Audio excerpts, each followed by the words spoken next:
Kind Voice Radio.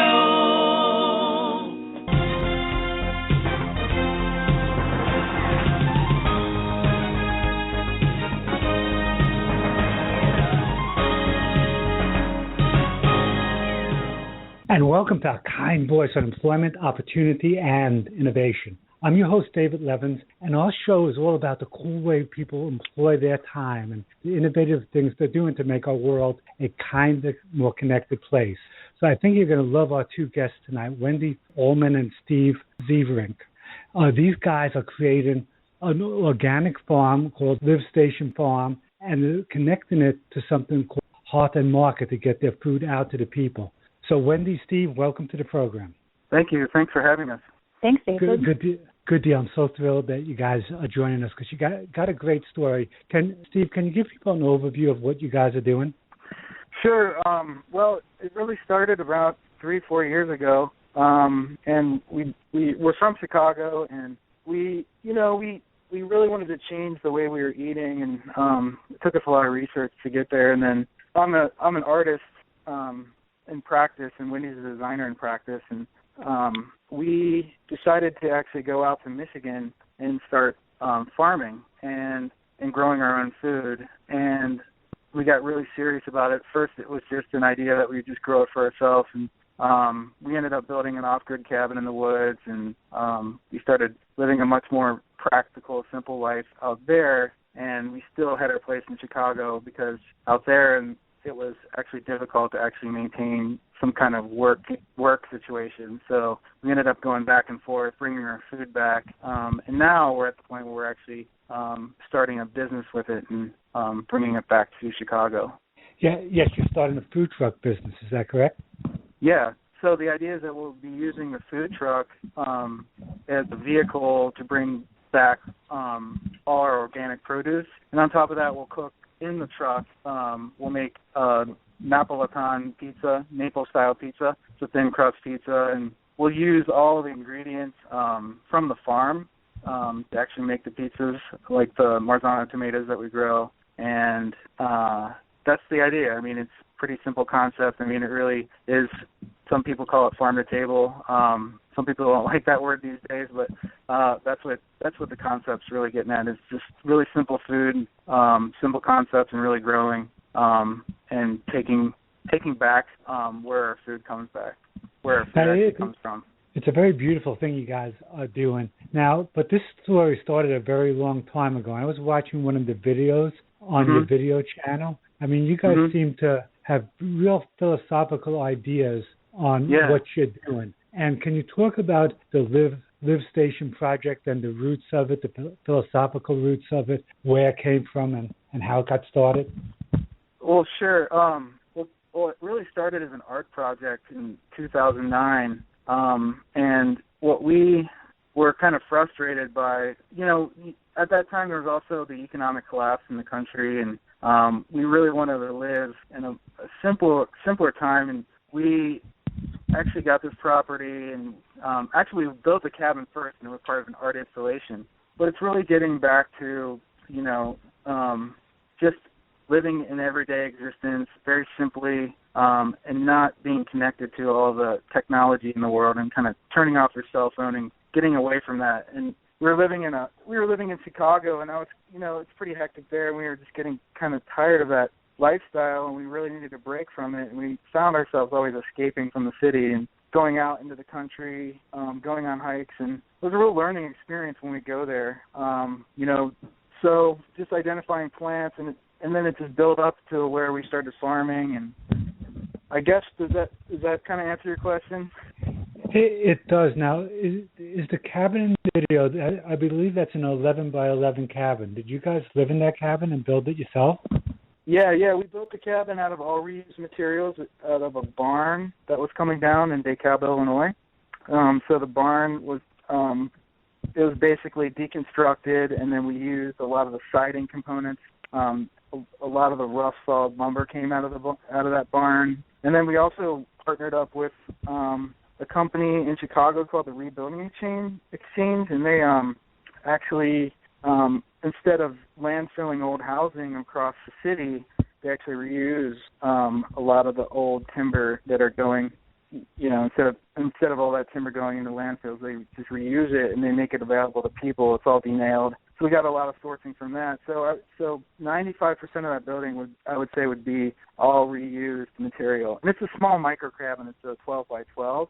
And the idea was we wanted something really simple and something that we could afford to put up and something that was really doable. And that's what we did. And we did that, and we went up there for like 4 or 5 days at a time. And just kind of camped. There's no running water there. We do rain collection. We have a really nice wood-burning stove. We have these, it's southwest Michigan, so it's right next to the lake. So you get these massive snowfalls that come off the lake right there, the Great Lakes, and you really get dumped down. So it's really nice to be there in the winter, and it's pretty romantic to be there, and you can just read books. There's like some solar there, a little wind turbine. The trickle charge is like deep cycle marine batteries. So we did that for a while, and then we started growing food at a separate location maybe a year later. I'm just smiling as you're speaking, and I just want to get Wendy's reflections on that experience, because it sounds like a really cool experience living in a cabin like that and with no water and doing it for yourself. Can you talk about that experience a little bit?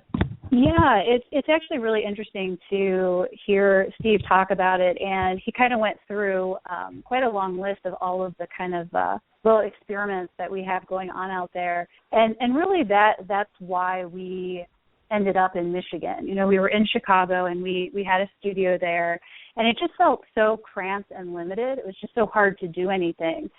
He mentioned the cabin and that we built it in our studio in Chicago. And it actually was a modular cabin. So we built it there, took it down, put it in a gallery, and then eventually found the land and put it in Michigan. I don't think we're going to move it again because it was hard to get back in the woods. But what Michigan really became to us as a place that we could experiment and actually, get away from the theoretical and do things and make things. And so it's kind of an ongoing, evolving project space. So we're testing out, off-grid technologies. It might be that we're purchasing it to learn how to do it. Like Steve's been working a lot with solar and wiring that and doing batteries and stuff. Or it could be us actually designing something, a new product. One of my thesis projects for when I went to school for industrial design was actually making a water filter, so a tabletop water filter, and experimenting with filtering rainwater. So it's just continued for the past 5 or 6 years to be a place that we can actually try stuff out. And one big part of it is not just being out there, but then how can we bring that back to the city? So we've actually done several exhibitions in Chicago at the Museum of Contemporary Art there. We actually worked with that place, the Rebuilding Exchange that Steve mentioned, and we created a kind of a DIY maker space for people to come in and make things out of, reused wood, amongst other kind of great activities that we had. And we just this past summer did residency at Columbia College, right off of Michigan Avenue, where we were there for a month, and we brought back stuff from the farm, like seed saving and all about bees. Steve did a fermenting workshop, and we also did a wild forage tea workshop. So we've kind of been on this back and forth between living in the city, going out to Michigan, experimenting, making things, bringing it back to the city. And so now we had a nonprofit. So now what we're thinking about is how can we kind of change that paradigm a little bit so that we're set up in a way that is more sustainable for our lives. So we just started an LLC. I think that's great. And can you talk about the importance of making things for yourself? Because we live in a very commoditized world where you like cheap commoditized goods that you could buy and then throw away. Why is it important to learn to make things for yourself and design your own things? Well, I think it was kind of a process of waking up for us. We both grew up in Cincinnati in suburbs, and although, ironically, our parents, or at least my parents come from the farm, and Steve's grandparents come from farms, one in Italy and the other here in America. we kind of lost track of a lot of that do-it-yourself stuff. And we actually have quite a good dialogue with our parents today about how to do things. You know, I talked to my mom the other day about making bread, and I said, it's just amazing. You know, I can start it in the morning and come back in the afternoon after the yeast has risen, and I'll put it in the oven. And she's like, well, yeah, that's what we did on the farm. We got up and we started the bread, and we went and did our stuff. And I was like, Mom, you never told me that, you know? So there's this kind of waking up process that I mentioned is us doing these things, and you know, sometimes it's harder than others, but there's always this kind of increased level of satisfaction that happens. I mean, a good example is just chopping wood. You know, that seems like a very annoying thing, but it is such an amazing process to chop your own wood and have a fire, and it's so fulfilling that, you know, you don't even, when you're in it, you don't even want to have, you know, the normal heat that we have in houses.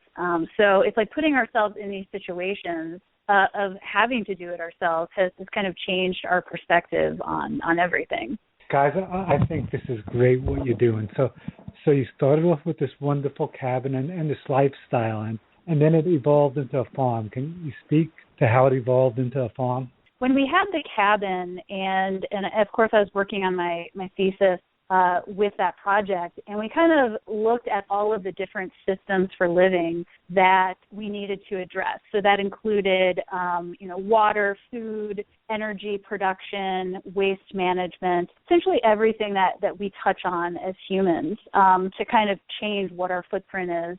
And so we had addressed water, we had addressed waste and energy production. And so we kind of had this big thing that we weren't really doing anything with, which is food. And when we went out to Michigan, of course, we were visiting the farms and the farmers markets and bringing back food, but we were still in Chicago and, you know, evolving to a place where we wanted organic and non-GMO food and just to feel good from our food and to feel healthier. But it was so expensive in Chicago. So we knew that we wanted to grow our own food, but we didn't want to tear down the wood at the cabin because it's an amazing old growth forest, and maybe Steve can talk more about that in a minute. But we needed sunlight, and we needed a place, you know, that had you know, more water. And I guess another thing too is that we needed to move our studio out of Chicago. So we have a wood and metal shop, and so we had to get a barn. So it's kind of the perfect storm coming together of like wanting better food, not wanting to destroy our forest, and needing a place for our studio and to actually make stuff. And so we went on a search to find land that was better for farming. Steve, where did you find that land? So the whole premises was that we were looking at properties, and you know, that region in Michigan is they call it the fruit belt. Basically, it's a really interesting growing environment. It's a microclimate, and it's a little bit more temperate, and there's a lot of rain that happens there, and you know, a lot of moisture from the lake. You get the westerly winds off the lake, and it's also glacial till soil. So the soil there, a lot of it's a little bit more acidic. So it's really great for fruit. And actually, that region also is incredibly diverse in terms of crops. I mean, it's second to California, and that in Michigan, the state of Michigan is actually second in diversity as far as what they can actually grow to California. So that particular area is, we were kind of blown away by all the farming in that area. Coming from Ohio, there was a lot of soybean and corn, and then living in Illinois, there was a lot of soybean and corn. And when you go into Michigan, there's a lot of people growing food. And so we were kind of struck by that immediately, and that's one of the reasons we fell in love with it. And so I kind of always wanted to grow food there, but it just hanging out in that area, it was kind of nice because we were in that wooded property for a long time. And then it gave us time to kind of reflect and get to know the area, and then we found this property, and it's actually a really unique property because it's a fen prairie. Part of it is where it stays wet all year round, and so I do a lot of restoration work, restoring the fen, and then we also do a lot of permaculture techniques on the farm. We have wild blueberries that grow on the edges. Then there's blueberries that were already there when we bought the farm, and so we do a lot of fruit production there. We have apple orchard that we're working on. And then we have Wow. a lot of crops that, for salad greens and things like that we're growing. And then, so this year we'll be all certified organic, and this is our third year growing on that property. So, yeah. Wow, this is excellent stuff. So I want to get further into the details of the farm, but we need to take our first break. So we'll be right back after this message. Hi, this is Tim from Team Trivia, and I really hope you're enjoying your weekly Team Trivia questions. The good news is the fun isn't limited to a kind voice. We have live shows all over the country where you can put all your knowledge of random or weird facts to use. It's completely free to play, and the best part is that there are great prizes. And if you're in charge of planning your company's holiday party or diversity training seminars, give us a call. With an impressive resume, including the Atlanta Braves, the Home Depot, and Delta, we can handle any corporate event needs for you. If you're in the Atlanta area, check out teamtrivia.com. For all of the regions, go to playteamtrivia.com. And call 1-866-5-TRIVIA when you want to book us for your next event. And be sure to mention you heard this ad on A Kind Voice to get 10% off. Hi, I'm Claire Bloom, and I started End 68 Hours of Hunger to put bags of food in the hands of local children who have little or nothing to eat for the 68 hours between the free lunch they get in school on Friday and the free breakfast they get in school on Monday. Our vision is to end childhood hunger in America one school at a time, and that's how we operate. We start programs wherever we have 2 volunteers in a community who are prepared to step up and take responsibility for running the program, and we grow from there. Today, we're feeding 900 children each weekend in 29 communities, and we're growing. If you're interested in starting a program in your community, please visit our website at www.end68hoursofhunger.org and click on the tab at the top of the page that says FAQ. Everything you need to know about starting a program is there, including videos on how to talk with groups, how to set up your space, and even what kind of food to include in the bags. Feel free to reach out to me at n68hoursofhunger@gmail.com. A Kind Voice Radio. And welcome back to Kind Voice on Employment, Opportunity, and Innovation. I'm your host, David Levins, and we're here with Wendy Uhlman and Steve Zieverink talking about Live Station Farm and the Hearth Market. Welcome back to the show, guys. David. Good deal. So I'm very intrigued by what you do and how well thought out the sequence of everything is. So now you started this farm. How did you determine which crops to grow first? Well, it's definitely been a process. You're a lot of times you're just limited by the soil type, and what kind of ground you have as a farmer. Sometimes it's too wet, sometimes it's too dry.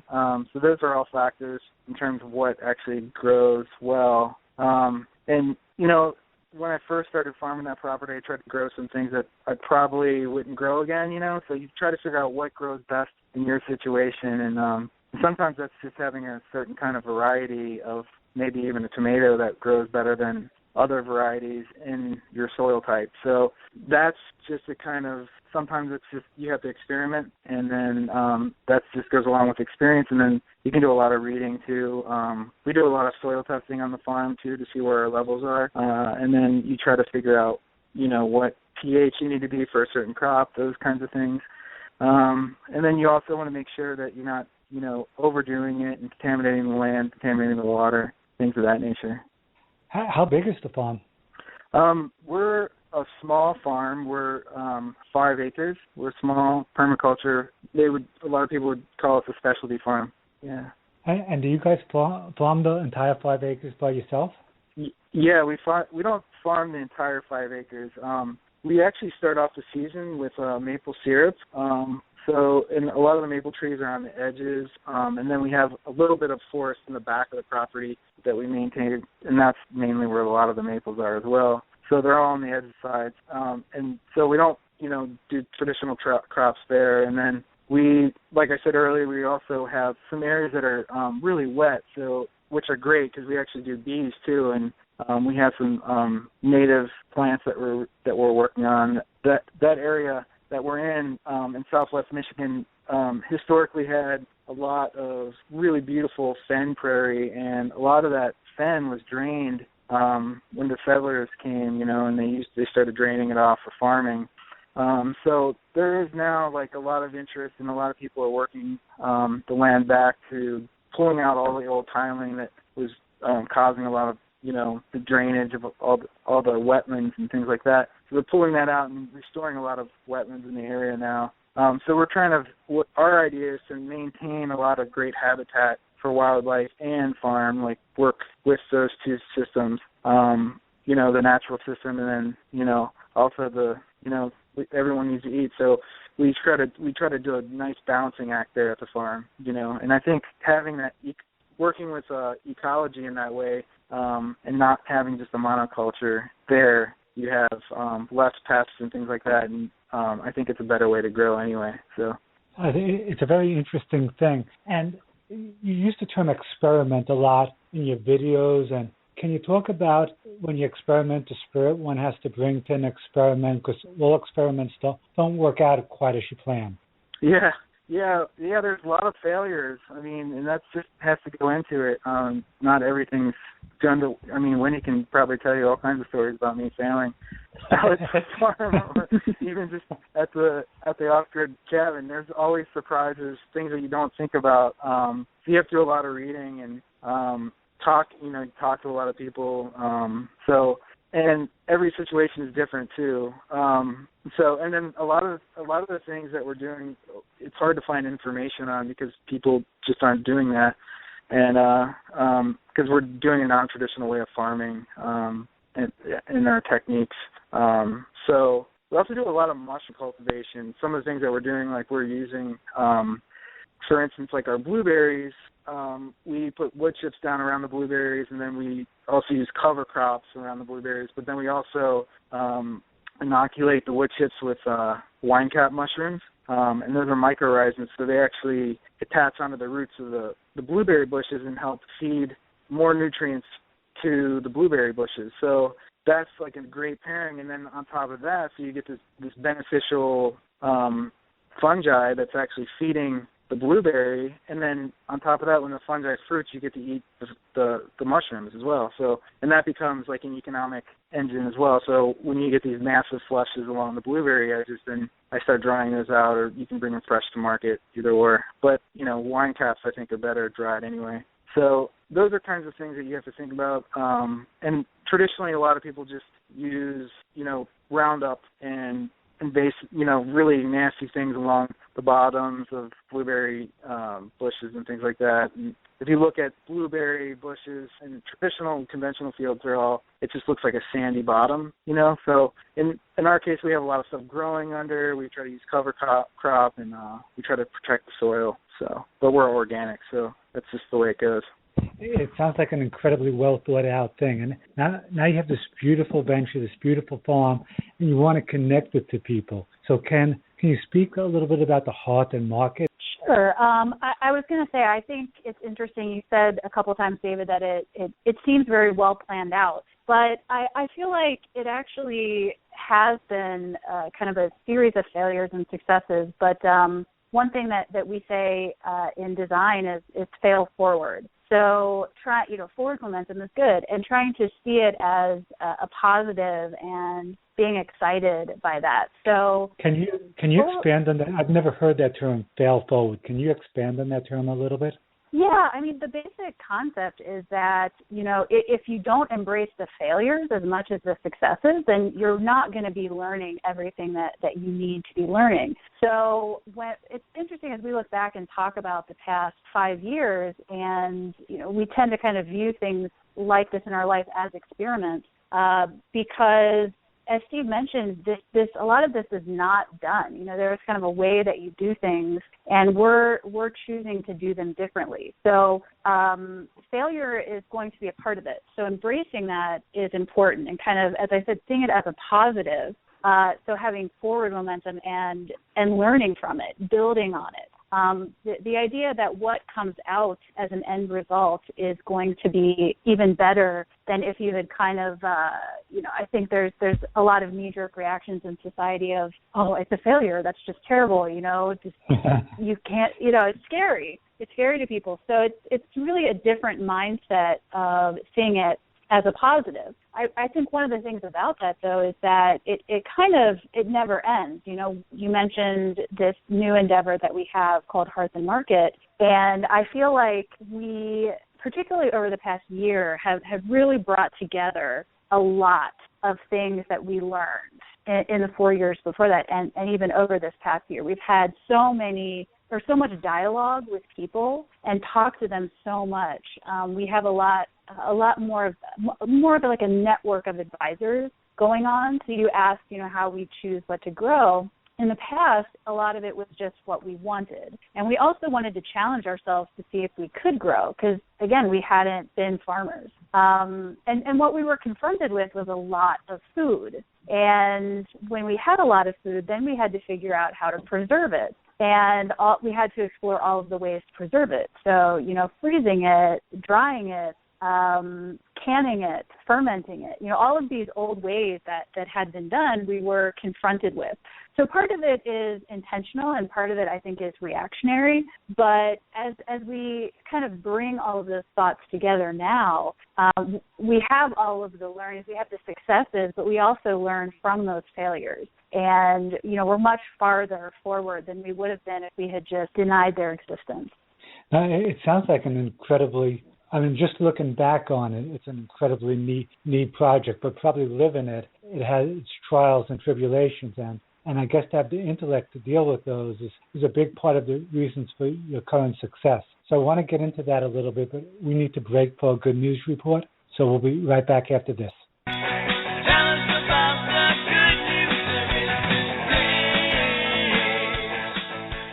Hi everyone, this is Brianna Dincher with your Good News Report, where we deliver happy and exciting news from all over the world. This week we have a very uplifting story from Lake Charles, Louisiana, where a firefighter rescued 6 baby ducks. The most interesting part is that he brought them to safety with the help of his iPhone. After he was notified that several ducklings had been caught in a drain, firefighter Cody Necht headed out to the location and created quite of a clever plan. He wriggled into the drain and got this bright idea to impersonate the duckling's mother using the quack, quack, quack ringtone on his iPhone. His idea did in fact work, and after about an hour and a half, 4 of the 6 ducklings were rescued. The remaining 2 came out later, and all 6 were finally reunited with their mother. This is definitely a very cute and unique story because it is not every day that you hear of someone spending so much time with such a brilliant trick to rescue little ducklings. In my opinion, Cody is definitely using his kind heart to bring more love to his neighborhood and is helping the small creatures in his community. This week's quote of the week comes from the great Dr. Seuss. Today you are you. That is truer than true. There is no one alive who is youer than you. Thank you for listening to today's report, and I hope that you continue to use your kind voice to bring happiness to others. Take care, guys. Kind Voice Radio. And welcome back to Kind Voice on Employment, Opportunity, and Innovation. I love that Dr. Seuss quote, there's no one youer than you. Guys, any quotes or statements that have inspired your work? I don't know, when I was a kid, you know, I studied jazz and I studied music, and I always kept that in mind, this one quote. It's called Kiss, Keep It Simple, Stupid. And then in art, the same thing is like less is more. So those kinds of things always stick with me in terms of how I look at the world, and just simplicity is important, especially in what we're doing. So music is a very nuanced language, so there's more than just words going on and how you can connect people. And Wendy, what's your statement? Mine is life isn't a problem to solve, but a reality to experience. Oh, I like that. Yeah, because one of them, you're an actor in the story of life. Mm-hmm. Yeah, and it's really not about that one solution or figuring that one little thing out, but really experiencing it. And I think that harkens back to what Steve was talking about, which is kind of disconnecting from all the chaos in the world and kind of reconnecting to a moment or the moment, a better way to say it. Well, it's a beautiful thing you guys are doing, and so you've reconnected with nature. Nature has become your studio almost, and you created this beautiful farm, and now you want to connect that farm back to people, I think, not just to sell the products, but also to educate people on what you're doing. So can you talk about the purpose behind the Hearth and Market project? Well, I think the main purpose is truly to be, or literally to be, a vehicle to bring our products to people. So that's kind of the main thing. It's like we want to make stuff, meaning grow food, make food products, or I also being an industrial designer, make products. So I work with wood. And actually, there's an array of products. Steve, as an artist, has done a series of drawings that we've printed on fabric and have, T-shirts. And so we kind of have come to this place in our life where we want to be very specific about what we're making and how we're bringing it to people. So one part of that is, making sure that it's something that we believe in and that we're excited about it. And it probably will have that educational component because it's important to us. But the other side of it is also having a dialogue with people and making sure that we're creating products that is in tune with their life. We need to understand what people want and need and really help them on their journey. A lot of the products that we make have great health benefits, the maple syrup and vinegars. And so part of it is teaching them about it, but part of it too is like helping them to enjoy their life. One of the main products of the food truck is a pizza, and it's a wood-fired pizza. We're using organic ingredients, and a lot of the ways that we're making that come from kind of old heritage ways, but we're combining it with new ingredients and new ways of doing things. And so, that's something that people love. I think the one really interesting thing to me about this project is that food is something that everyone can talk about, right? Because everybody eats. And so we've had quite a lot of dialogue with people about what they want. And so we're trying to balance that with, our vision and what we see as being good. To piggyback on what she was saying, I was going to add that it's also what we're bringing is the experience of the farm. So we're bringing, the wood oven, and you're going to smell the wood burning, and like the smell of the fresh baked bread will all be part of that as well. And then we'll have all our seeds displayed there on the wall. So the idea is to really bring that feeling of the farm through this vehicle of the truck. So it's really about the experiential aspect of that business as well, that's important. The Hearth and Market aspect is experiential. And guys, if you check out the Kickstarter video, there's a link right in the show description. The pizzas just look beautiful.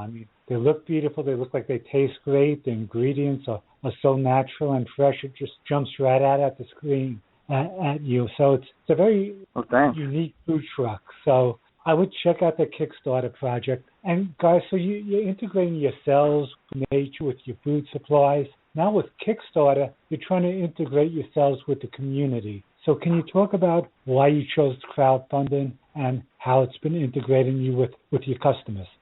Well, it's pretty interesting because, when we first started, we need startup costs, and you started thinking about that, and, that's what Kickstarter is for. But after doing it, what we realized pretty fast was that it's really about building your audience and building a community around what you're actually doing. Even though we had been doing that before, this really gets all your ducks in a row, and you're really getting focused in terms of creating your network and building that network. And I think that's the most important part of the crowdfunding aspect. And Wendy might have a different thing to add there. What would you say, Wendy? No, I think that's so true. We have learned, we're almost 30 days into this Kickstarter process of having it live. And there are things that we just had no idea we would learn. And a lot of that has to do when we talk about our network, and Steve mentioned connecting to our customer, but we've also connected to, other like-minded organizations. We have found ourselves in a Green City Market in Chicago in the West Loop. So hopefully we'll be there. We're making a lot of collaborations. We're planning chef takeover meals where we're going to be working with farm-to-table chefs, and we have some kickoff events planned. And honestly, we had not really ever gotten to the place that we had done all of this. Everything that we've accomplished in the past month, it's kind of amazing. I think it's probably the normal amount that you would in a business for a year. It's kind of all condensed. Which, so we're a little bit exhausted, but it's really been amazing. And we had been, essentially we had spent the last year talking about this Hearth and Market idea, and how can we make the farm sustainable? How can we have a livelihood come from it? And I did an entrepreneurship class last spring when I was finishing up grad school, and explored a lot of, how this concept could work if we were collaborating with other businesses, say larger, like Whole Foods, if we were going to scale this up. And I kept saying to myself, what about scaling back? What about just trying this on a small scale and experimenting, seeing what could happen and learn, and then see what we want to do with it. So that's really where the Kickstarter came from. It's a way for us to fund this initial part of it and try out our idea. It's great stuff. And our last guest, they opened up something called the Greater Good Cafe, where they brought community together with this pay what you can afford cafe, bringing community together over food. And I just think this Greater Good Cafe is such a great way of expressing it. And I think there's a garden out there, the garden of the greater good, where organizations and people are working towards the greater good, which is always evolving and changing. And you mentioned you connected with like-minded partners or like-minded organizations. Can you tell us a little bit more about those like-minded organizations? Sure. I think it's actually been kind of local to national as well, which is interesting. We've connected with Michigan organizations, and that could be everybody from the University of Michigan and, the lawmakers. So really getting in touch with what's going on in our state when it comes to farming and, and what support do we have as young farmers. I think there's a big movement, and this goes to the national organizations like the Young Farmers Coalition and the Greenhorns. There's a big movement in this country for young people to farm again. I want to say that I read that the average age of a farmer now is 58 or 59 in America. So you can imagine that they're going to be retiring soon, and who's going to do the farming? We're kind of at a crisis point, and I think a lot of younger people, whether they grew up on farms or didn't, are trying to get back in touch with this and bring a different perspective. So, it could be a farm that you grew up on, and maybe you've lived there and you're evolving. And it could also be that you went to college and got a graduate degree, and you want to do farming in that case. I think all of those perspectives are good in kind of helping with this crisis situation that we have in America. And that's the crisis is young farmers, but it's also moving to an only big ag model. It's like getting back to small family farms and thinking about, Steve mentioned permaculture techniques, but thinking about what is the impact of what we're doing on the land, on people, how is the food impacting people? These are all really important questions that we're getting involved in these days. Well, it's a very big project and it's very inspirational. We need to take our final break, and we'll be right back after this message. Hi, we're not sorry we missed you. Your call really isn't that important to us. But if you leave your name, number, and a brief message, a computer will record your voice, and a tiny red light on our phone will flash until we cover it with a piece of tape. Bye now. What are you really saying to the customer who can't reach a real person? Help your business rediscover the lost art of human interaction with Ruby Receptionists. the virtual receptionist that does what no voice machine or ordinary answering service could ever do. From our offices in Portland, Oregon, Ruby handles all your calls with a perfect mix of friendliness and professionalism, making your customers feel special while making you look good.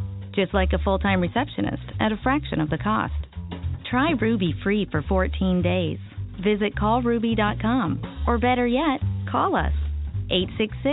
866-611-RUBY. We loved him in Family Ties. We cheered him in Teen Wolf, and we revered him in Back to the Future. Now, Michael J. Fox is back, encouraging fellow fighters of Parkinson's disease to take the future into their own hands. In his most spirited and courageous role ever, this inspirational screen icon vows never to give up until a cure is found. Optimism. Pass it on from the Foundation for a Better Life at Values.com. Kind Voice Radio.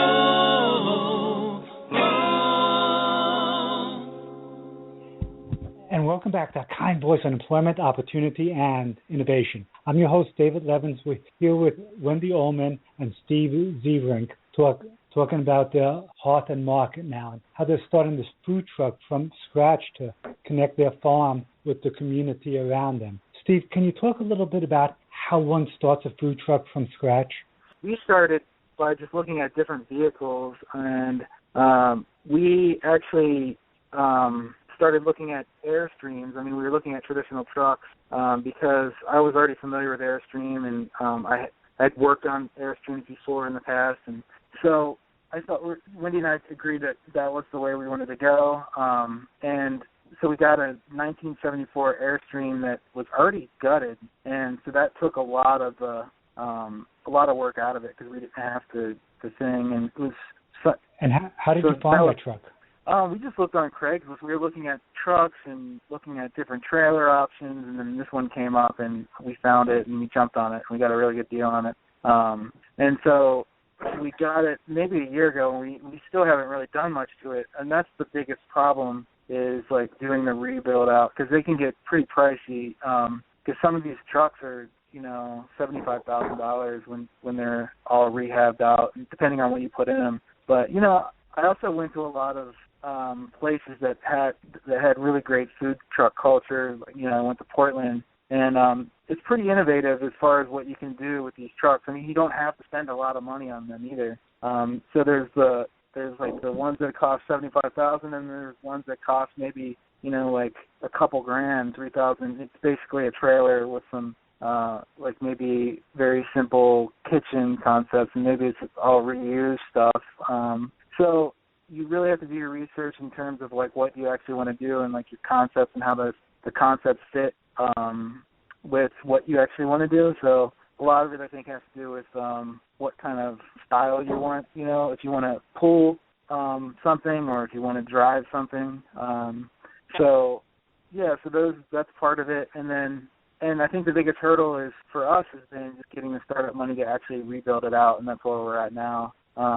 We fabricated an oven, low dome, Naples style oven last spring, and we started cooking pizza out of it and refining recipes and things like that. So we started that in springtime, and we got really good at working the oven and got it down to where we wanted it. And now the next phase is going to be putting that oven inside of the truck. We're going to have to put in flooring. We're going to have to put in plumbing, electrical work. We're going to have a generator in there.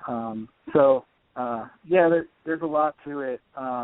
Maybe Wendy could add more onto that conversation. Yeah. I was just going to say that's kind of the goal of the Kickstarter is to finally have the funds to execute our vision. And we have done quite a bit of research into, how we want to build this food truck out. And of course we have things like, food safety certification and codes and permits. So the rest of our winter is going to be filled with a lot of logistical stuff like that.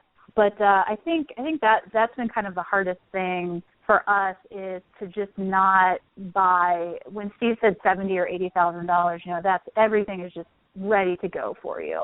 And you have a traditional looking food truck, and you can just take it out, the next day probably and start using it. And as you have learned probably in this amount of time already, you know, we're kind of more DIY people, and so things tend to take us longer to do.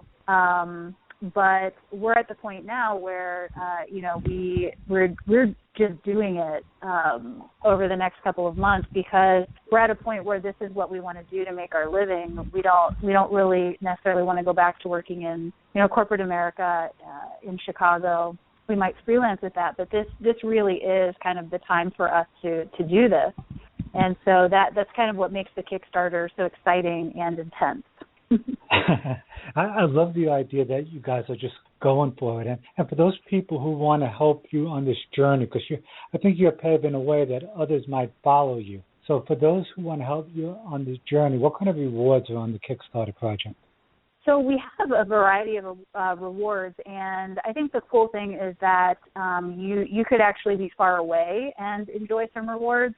You could also be in this area, in the Illinois, Michigan, Indiana area, and we have some local things that we're offering. So which reflects in the future we'll have an online store where people can order products as well. But we have, you know, we start off the year, so it's very seasonal. We start off the year with the reward of our wood-fired maple syrup, so that'll be in February, March.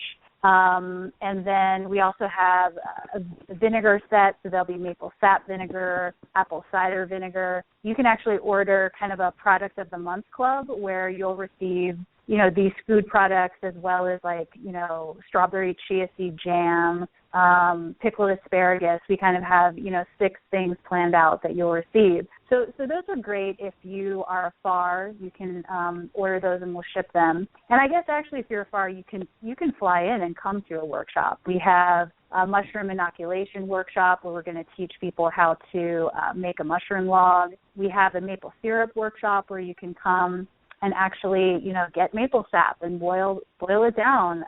You may not stay the full, you know, 24 hours that it takes to do that, but you can come learn how it's done and take maple syrup home with you. You can actually stay at our cabin for a weekend, our off-grid cabin. We are starting to book catering events, so we'll have the food truck where we can bring it, and you know, you can have an hour lunch where we'll make pizzas for your company, or maybe it's a wedding rehearsal dinner. We're kind of getting into that arena. And then probably the biggest thing, which we haven't had anyone do yet, and I'm dying to have someone do it, is to build a backyard wood-fired pizza oven in their backyard, or actually you could have it built anywhere. But, you know, this is in the style of the design that we did for our Naples-style pizza oven, and we had a stainless steel top fabricated. And so that's kind of the most expensive one, but I'm really wanting somebody to do that one. This just sounds amazing. Now, where are you based out of? Coloma, Michigan, and our cabin's in Sister Lakes, Michigan. And yeah, and then Wendy's actually teaching at the University of Notre Dame right now, which is about 30 minutes. It's 30 minutes from the farm, so it's not too far. The farm is like 30 minutes northwest of South Bend, Indiana? Mm-hmm. Mm-hmm. Yeah. I mean, actually speaking, I'm thinking I just want to get up in my car and check it out from Atlanta. I mean, you are welcome. It's very, very cool thing.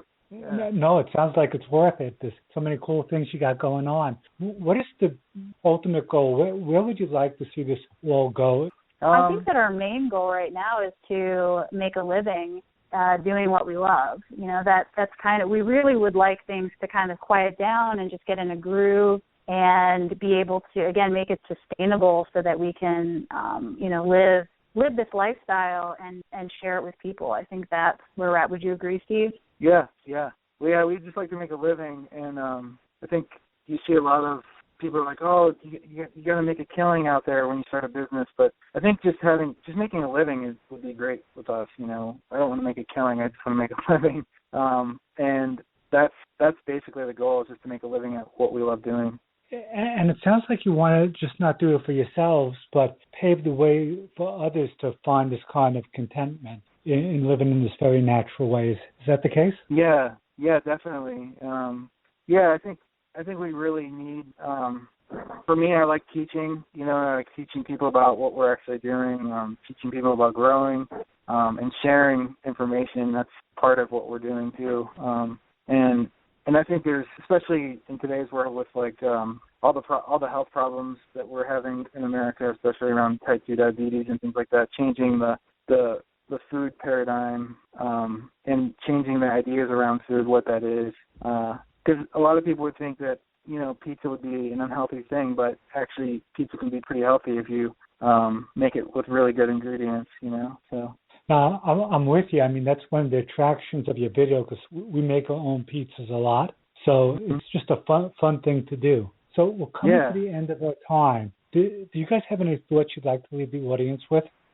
Yeah, I would just say I would encourage people to, get involved in their local food communities and, get a dialogue going around, what they're eating, just because it has such a huge impact on our health and our happiness and our future, especially when it comes to kids. So that would be my hope from all of this, for people, is that, I'd love for them to get involved in what we're doing on Kickstarter, but, also just to kind of get involved with their own lives and see the importance of food.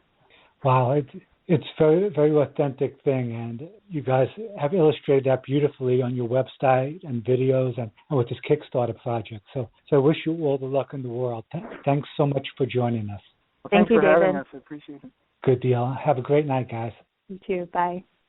And that was Wendy Uhlman and Steve Zieverink talking about the Hearth and Market and the Live Station Farm. It's just such an authentic thing they're doing, and I encourage you all to check out the Kickstarter project and think about what they're doing and why they're doing it and how it connects with really the authentic spirit of our country. It's just a beautiful thing. So this is David Levins for A Kind Voice on Employment, Opportunity, and Innovation, wishing you all a great night.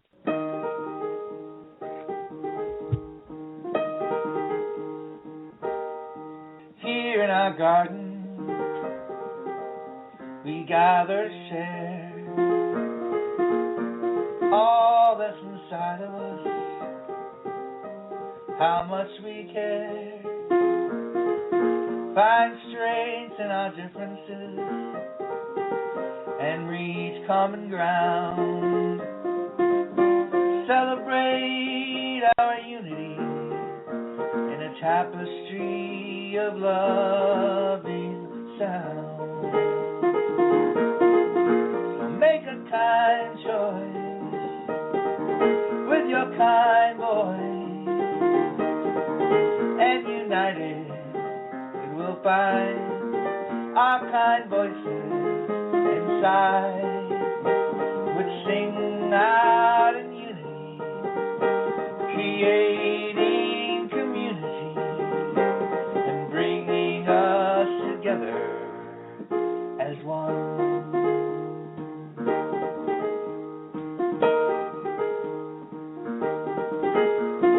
Some of us make movies, some of us sing songs, some find forgiveness for a choice that was wrong. Some of us feed children, some help people in need, and all of us in our own way are planting a loving seed. When we make a kind choice with our kind voice, and united we find our kind voices inside, which sing out in unity, creating community and bringing us together as one. And each moment brings on changes, and each change helps us to see that we're all of us a part of our sweet humanity. And we each bring something special as we cultivate our soul, while the kindness deep within us makes us whole.